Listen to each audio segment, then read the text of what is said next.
ഇതിൽ തന്നെ ആദ്യഘട്ടത്തിൽ തന്നെ ഈ കേസ് അട്ടിമറിക്കാൻ ഉള്ള സാധ്യതകളാണ് അട്ടിമറിക്കാനുള്ള സാധ്യതയാണ് ഇപ്പോൾ മുന്നിൽ കാണുന്നത്. കാരണം ഇന്നലെ മുഖ്യമന്ത്രി സമ്മതിക്കുന്നു, ഈ രണ്ട് പ്രതികളെ അറിയാം. ഒന്നാമത്തെ പ്രതി മുഹമ്മദ് ഹുസൈനെ കുറിച്ച് കൃത്യമായി പറയുന്നുണ്ട്, അവിടെ ഈ നവകേരള സദസ്സുമായി ബന്ധപ്പെട്ട് മർദ്ദനമേറ്റു, അതുകൊണ്ട് ഫോണിൽ വിളിച്ചു, പിന്നീട് അത് ഉടനെ തന്നെ പൊളിയുകയും ചെയ്തു. 2021 മുതൽ അടുത്ത ബന്ധമായിരുന്നു. സലാം ആരാണ്, അതിനെക്കുറിച്ച് മുഖ്യമന്ത്രി പറഞ്ഞിട്ടില്ല. ഈ പ്രതികളെ സംരക്ഷിക്കുന്നതിന്റെ ഭാഗമായി തന്നെയാണ് മുഖ്യമന്ത്രി ബോധപൂർവ്വം വാർത്താ സമ്മേളനത്തിൽ പറഞ്ഞവരെ അറിയാമെന്നുള്ളത്. ഒപ്പിടുന്നത് മഹസർ സാക്ഷി, അതായത് സീഷർ മഹസറിൽ ഒപ്പിടുന്നത് യൂത്ത് കോൺഗ്രസ് നേതാക്കൾ. ഈ കേസ് എങ്ങനെയാണ് അട്ടിമറിക്കപ്പെടാൻ പോകുന്നതെന്ന് വ്യക്തമാക്കുകയാണ് മുഖ്യമന്ത്രിയുടെ സമ്മതിക്കലും അതോടൊപ്പം തന്നെ യൂത്ത് കോൺഗ്രസ് നേതാക്കളുടെ സാക്ഷിയാകലും. സിജു, വളരെ നിഷ്കളങ്കമായി മുഖ്യമന്ത്രി ഇവരെ അറിയാമെന്ന് പറഞ്ഞതുകൊണ്ട് മാത്രം കാര്യമില്ല. ഈ കേസുമായി ബന്ധപ്പെട്ട തുടർ നടപടികളിലാണ് കാര്യമുള്ളത്. എല്ലാവരും വളരെ ആകാംക്ഷയോടെ നോക്കുന്ന ഒരു കാര്യം ഈ കേസ് അന്വേഷണം എങ്ങോട്ട് പോകുന്നു എന്നുള്ളതാണ്. പക്ഷേ നമ്മൾ മനസ്സിലാക്കേണ്ട ഒരു കാര്യം, ആദ്യം 3 പേരെ പിടികൂടി, പിന്നീട് മറ്റൊരാളെ കൂടി പിടികൂടി. അത് ഞായറാഴ്ച രാത്രി തന്നെയാണ് ഇയാളെ പിടികൂടുന്നത്, സൈനുൽ ആബിദീൻ. പക്ഷേ അതിനുശേഷം ഈ കേസ് എങ്ങോട്ട് പോയി എന്നുള്ളത് വളരെ പ്രധാനപ്പെട്ട ഒരു കാര്യമാണ്.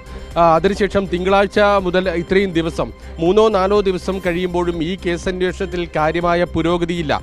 സ്വാഭാവികമായും പ്പെടേണ്ടി വരും ഈ കേസ് അന്വേഷണം അട്ടിമറിക്കുന്നു എന്നുള്ള കാര്യം. കാരണം നേരത്തെ തന്നെ സൂചിപ്പിച്ചിരുന്നു, പോലീസ് അന്വേഷണത്തിൽ നിന്നുൾപ്പെടെ ഇവർ രക്ഷപ്പെടാൻ പലതവണ ശ്രമിച്ചത് ഈ ഉന്നത രാഷ്ട്രീയ ബന്ധം ഉൾപ്പെടെ ചൂണ്ടിക്കാണിച്ചുകൊണ്ടാണ്. ഈ 4 പ്രതികളിൽ അന്വേഷണം അവസാനിക്കാനുള്ള ഒരു സാധ്യതയാണ് കാണുന്നത്. നേരത്തെ സിജു സൂചിപ്പിച്ചത് പോലെ തന്നെ വളരെ പ്രധാനപ്പെട്ട കാര്യം, ഈ MDMA ഉറവിടം കണ്ടെത്തേണ്ടതുണ്ട്.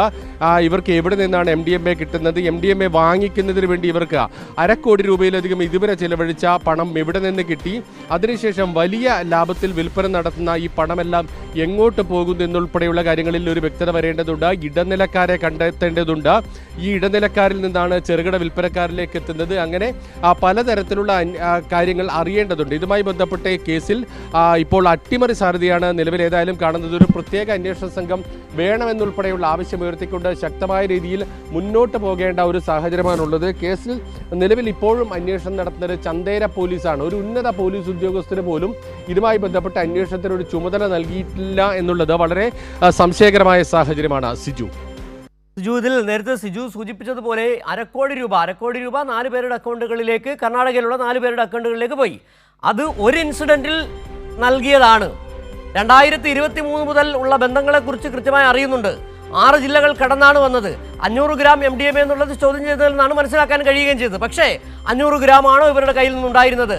ഇത് ഒരു യാത്രയിലാണ് ഈ 500 ഗ്രാം MDMA ആയി തുടങ്ങി 139 ഗ്രാമിൽ അവസാനിക്കുകയും ചെയ്തത്. അതിനു മുമ്പ് എത്ര നാൾ, എത്ര പേരിലൂടെ, എത്ര രൂപ കൈമാറ്റം ചെയ്യപ്പെട്ടു? ഇതിന് ഒരു അന്വേഷണം വേണം. ഒരുപക്ഷെ നേരത്തെ വി വസീഫ് ചൂണ്ടിക്കാട്ടിയതുപോലെ ഇത് ഒരു കേവലം ക്രൈംബ്രാഞ്ച് അന്വേഷണമോ പോലീസ് അന്വേഷിച്ചാൽ നിൽക്കുന്ന കേസല്ല. ഇത് നമുക്കറിയാം, തൂഫാന്റെ കേസുമായി ബന്ധപ്പെട്ട് തൂഫാന്റെ നോഡൽ ഓഫീസറെ അടക്കം മാറ്റുന്ന സാഹചര്യം. അതുകൊണ്ട് പോലീസ് അന്വേഷണം കൊണ്ട് പര്യാപ്തമാകില്ല. എത്ര നാളായി, എത്ര കോടി രൂപ? 1/2 കോടി എന്ന് പറയുന്നത് വലിയ വലിയ തുകകളുടെ ഏറ്റവും ചെറിയൊരു അംശം മാത്രമായി തന്നെയാണ് പറയേണ്ടി വരിക. എത്ര നാളായി നടത്തുന്നു, എത്ര പേരിലൂടെ MDMA പോയി, എത്ര പേരിലേക്ക് പണം എത്തി? ഇതാണ് അറിയേണ്ടത്. അന്വേഷണം വളരെ ശക്തമാകണം, സമഗ്രമാകണം, ജുഡീഷ്യറി നേതൃത്വം തന്നെ ആകണം. നിലവിലുള്ള രീതിയിൽ അന്വേഷണം പോയാൽ സ്വാഭാവികമായും ഈ കേസ് അട്ടിമറിക്കപ്പെടുമെന്നുള്ള കാര്യത്തിൽ യാതൊരു സംശയവുമില്ല. ഞാൻ നേരത്തെ സൂചിപ്പിച്ചിരുന്നു. കാരണം വാണിജ്യ അടിസ്ഥാനത്തിലുള്ള MDMA ആണ് കാസർഗോഡ് കാലിക്കടവിൽ നിന്ന് പിടികൂടിയത്.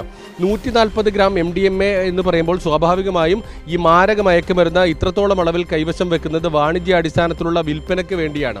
അപ്പോൾ ബന്ധപ്പെട്ട് തുടരന്വേഷണം നടക്കും. ചെറിയൊരു സംഭവം നാട്ടിൽ നടന്നാൽ പോലും, ഏതെങ്കിലും ഒരു ക്രൈം നടന്നാൽ പോലും സാധാരണ നിലയിൽ നമ്മൾ കാണുന്നത് അവിടെ ഒരു പ്രത്യേക അന്വേഷണ സംഘം രൂപീകരിക്കും.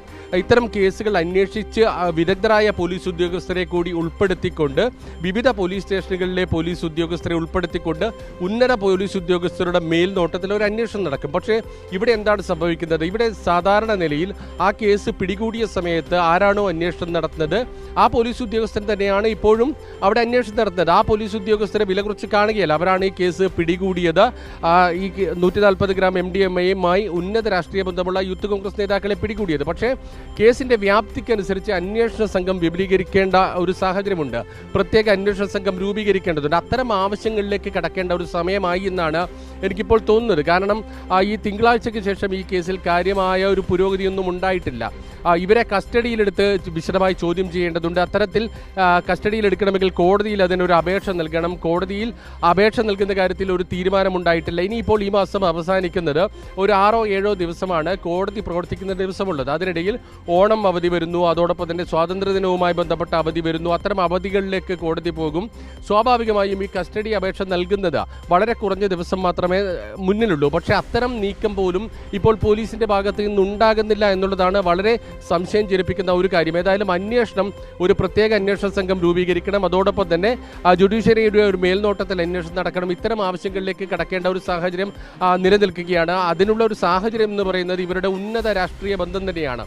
കേരളം ഭരിക്കുന്ന മുഖ്യമന്ത്രിയുമായി അടുത്ത ബന്ധം, മുഖ്യമന്ത്രിക്കൊപ്പമുള്ള നിരവധി വീഡിയോകൾ, ഫോട്ടോകളെല്ലാം തന്നെ ഈ ഹുസൈൻ്റെയും അതോടൊപ്പം തന്നെ സലാമിൻ്റെയും എല്ലാം തന്നെ അക്കൗണ്ടുകളിൽ, സമൂഹ മാധ്യമ അക്കൗണ്ടുകളിൽ കാണാവുന്നതാണ്. അത്തരം സ്വാധീനമാണ് ഇവർ പൂർണ്ണമായും MDMA-യുടെ കച്ചവടം. MDMA-യുടെ കച്ചവടം എന്ന് പറഞ്ഞാൽ പോരാ, കേരളത്തിലെ MDMA-യുടെ മൊത്ത കച്ചവടം നടത്തുന്നതിന് അവർ ഉപയോഗിച്ചിരിക്കുന്നത് എല്ലാ ജില്ലകളിലും ഇവർക്ക് ഇടനിലക്കാരുണ്ട്.